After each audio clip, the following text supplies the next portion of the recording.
What's going on? What's going on right here, dude? I guess I could have just gave it to Najee, but I tried to run. That's all I saw was 13. And I was like, oh God, he's going low on me. So I tried to jump, I guess.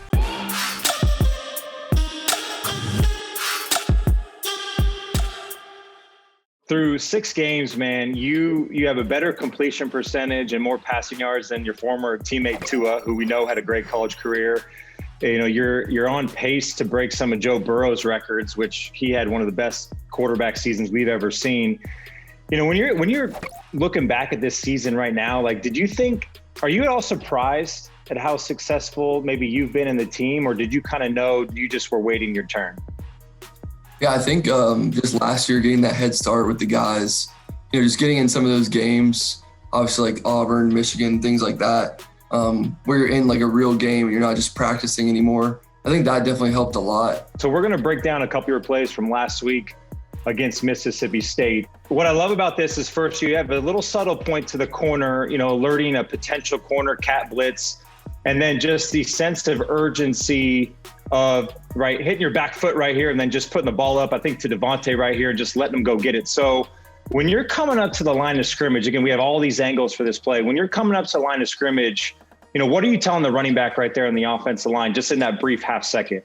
Yeah, so the safety is a little bit off the hash, the boundary safety, and you can see 13's body language is kind of pointed inside. And we knew they were going to try and corner cat us a little bit. Everyone tries to do that against us, so let the running back know. And technically the guard is pulling for him anyways. So I just, you know, gave him a little token fake. And then you get Smitty on 28, a safety right there. So that's what you want. And we just happened to call, you know, 7-man protection with 3 routes going out. You can see there we got the cross on the backside and the dig. But when you get the one-on-one with Smitty, I just have to, you know, set my feet as best I can and throw it up for him. When you watch your film, man, there's tons of great plays because you guys are scoring a lot of points. I personally love this one. Take us through this right here, because this is blitz 0, right? All the safeties are, you know, 7 or 8 yards back. What's going through your mind right now? Yeah, so we had put Smitty in the slot there. You know, you can see, like you said, it's man-to-man. You know, the people that are supposed to be covering in man, it's pretty easy, like fence look. It's kind of where they're just see them right by the sticks there. And we knew they were going to drop people out. So just navigating those guys, like number 6 right there, could have made the play. But I think I just wrapped it around him. You know, has that route where he can, you know, where he wants to go, kind of like the choice or whatever people call it these days. And, you know, we're protected here because they dropped some guys out. So you just have to navigate the window. And then if that's covered, I would eventually move on to my next guy. But I felt like I could have squeezed it in there. And my feet were actually kind of, like you said, they were quick, and maybe I was a little bit off balance. You know, this whole game, my feet were a little bit wacky, but I've been on that this week. You know, sometimes you just get so, you know, quick with it and they just start firing. But as long as the ball's getting to the right guy, you know, you can nitpick so much during a game. Who was your next read on that? Was it an outside? Was it the outside guy or was it the crosser? So that play is kind of cool. They really ran like bear, Mike, shoot, and then they dropped the guys.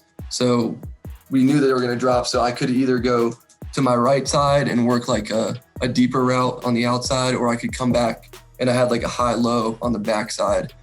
You can see here, I think it was Jaleel 19, had like a little and then Slade has a shallow, so I can just work that backside combination. Do you leave the huddle, or when you're at the line of scrimmage, do you sometimes just be like, wow, this isn't even fair? Like our offense is so good and I got so many great players around me?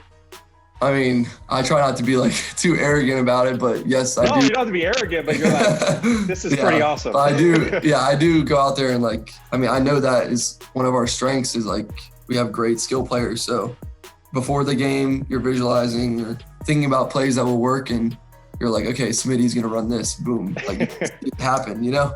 So you look to your right and left, and like you said, you just have to understand that as a quarterback. When you're on a team with great players, you just have to give them the ball. And, you know, if you're on a team with bad players, then maybe you have to make more plays. But that's not the case here. You just don't put too much pressure on yourself when you can just dish the ball out to those guys. All right, man. So we're going to switch from the pass game because I know you're throwing the ball all over the yard. We're going to take a couple plays, take a look at you running the football. All right.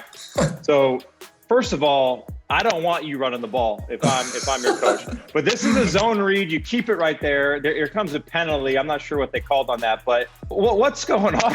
What's going on right here, dude? Yeah, I mean, that's like we have a read on that.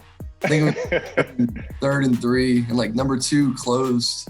I guess I could have just gave it to Najee, but I tried to run, and like they played, I think they were playing cover 2. Yeah, they were playing cover 2 on that play. So nobody was over Slade, the slot. So he went up to the safety. And then Smitty had tried to block the corner, but the corner gave him like a false move and just jumped inside. That's all I saw was 13. And I was like, oh God, he's going low on me. So I tried to jump, I guess. The last play, I think, first of all, is great. You know, it's a play action. You make something out of nothing right here, do a good job in the pocket. A lot faster than I thought, but what's up with this, with the dive right there? That was like a sideways dive. Okay, so take me through this right here. Oh yeah. What are you thinking? Just get down. So there's a big theory going around that like we've been battling with this for a few years at Alabama. Whenever you initiate your slide, they mark you down short. So I tried to do like half slide, half dive, but they ended up marking me down short anyways. So I guess I have to decide whether I want to slide now and lose a yard or just dive forward. But right here, I picked like the in between. So that's kind of awkward, but we got the first down, which is good. And no, I love the play. So I was funny when I'm watching your film, I watched this play, and immediately when you go down, I just started laughing to myself because I remember, you know, you work with Sark. Sark was my quarterback coach and coordinator at USC back in the day. And I was the worst. I looked worse than that, dude. I mean, I'm going to give you a little bit of credit. You look better than me, but I looked worse than that. And we used to actually practice these slide drills like every day in practice because it was so bad. Because I was like, do I go forward? And that was before, you know, all the targeting and everything going on. So it was a different game. But man, I gotta laugh out of this, dude, because I just thought, I wonder what Sark's going to tell him right now when he watches this film. You played with Jalen, you know, you played with Tua, you backed those guys up. You've been in that meeting room for years with those guys. What were some of the things that you were able to take from them? Honestly, whether it's on the field or off the field. Yeah, I mean, those 2 guys is what a great group to learn from. I feel like they just did a great job of, you know, if it's a touchdown, you know, they're celebrating with their teammates. And, you know, with Jalen, there probably wasn't even as much celebration. You know, he was really just super steady. And then Tua, you know, you see him celebrating with his teammates. And then when they make a mistake, both of them, you could never really even tell that they made a mistake. So I try to, you know, implement that in my game. And like this past game, I feel like I could have done a way better job, you know, doing that. So just, that's a great point to bring that up because you go back and think, okay, well, how will Jalen and Tua have some, you know, when we didn't convert on 3rd down or we didn't get a touchdown here, you know, they just kept going and they don't let anything get underneath their skin. So I use them every day just to try and emulate what they do, you know, in that part of the game. So you guys have a 10-game conference schedule, and we all know how difficult it is to play in the SEC. Is there any difference in your preparation or just taking care of your body because of just the grind every single week? Yeah, I mean, I always tell everyone on our team, and they would definitely agree that like we've never been through something like this where we play 6 games in a row. And, like, last week, you know, we're just trying to, you know, win the game, and we don't even realize we had such high expectations that, you know, that was a great defense that we win against. But, you know, sometimes maybe in past years we get a little bit of a different team that we had to play against. But every week we look up and it's, all right, these guys are good on defense. These guys are good on defense. These guys are good on defense. So we just have to be ready. And that's, you know, that's taxing. Right. You know, it's really a challenge that we've accepted. We've done a good job so far, but we always say the bye week's kind of like the new start of a new season. So we have to continue to do that. But yeah, preparation, everything has to be heightened because, you know, every week you can lose the game and nobody wants to have to experience that. And it's a lot easier, you know, to lose this year when you're playing against teams that will give you their best shot every week. Right. You have to bring our best, and we've been doing that, and we just have to continue to do that. Fox College Football is powered by Ram Trucks, built to serve. Hey, thanks for watching. If you enjoy that clip, make sure you click subscribe somewhere down here. From game highlights to exclusive interviews and rankings, we've got everything you need as a college football fan right here, College Football on Fox.